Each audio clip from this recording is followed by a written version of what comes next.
Welcome to the deep dive.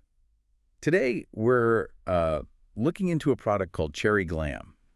It's marketed pretty heavily to women over 40. Right.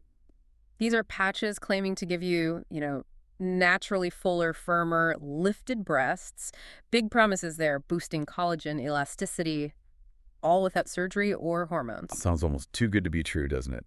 So our mission today is to really unpack this. We've looked at the sources investigating it, and we want to see, well, what's claim versus what's reality.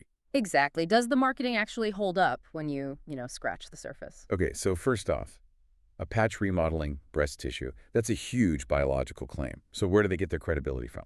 Let's start with those big endorsements they mentioned. Yeah, this is interesting. They drop some major names: Vogue, Marie Claire, Ello, Allure. I mean, getting featured in those, that's basically the gold standard for a beauty product. Absolutely, a Vogue feature. That's a huge validation. But looking at the sources, Yeah.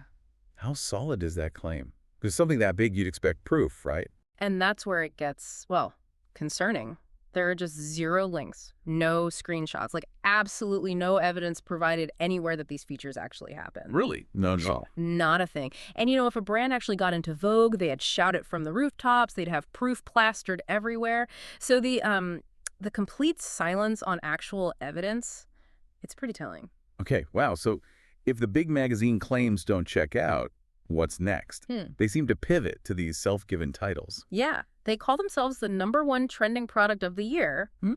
which sounds impressive, but again, based on what? There's no source, no ranking list mentioned. It just seems like a title they made up. Just a flashy claim then. And if that doesn't convince you, seems like they Yeah. hit you with the hard sell. Oh, definitely. Full-on pressure tactics. We're talking a massive 70% off discount, plus 3 free gifts, and these urgent warnings like sell out, risk high. Right, trying to make you buy now before you feed too much or look closer. Exactly. They create urgency so you don't pause and ask those critical questions like, does this even work? Which brings us nicely to the science bit.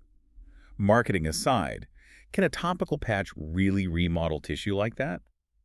Biologically speaking, getting that kind of fullness or lift just through the skin seems, well, pretty unlikely, doesn't it? It seems highly implausible based on, current dermatological science.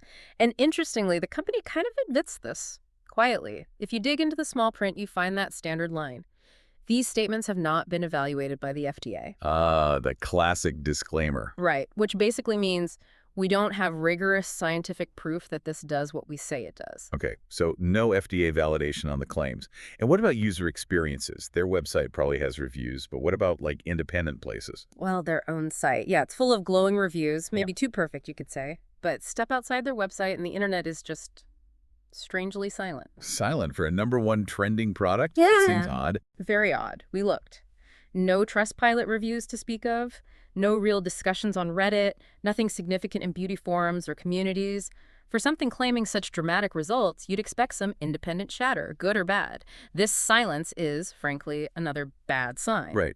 Real products, especially popular ones, generate buzz. People talk. Exactly. So putting it all together, what we have is huge claims, no real proof for the endorsements, lots of sales pressure, and then this lack of scientific backing, plus silence from independent users. That sums it up pretty well. The sources really paint a picture of high hype, low substantiation. So the takeaway seems clear, at least for now. Until some actual verifiable evidence or independent reviews surface, it's probably safer to be cautious and, well, keep your money. Seems like the sensible approach, yes? And maybe here's something for you, the listener, to think about.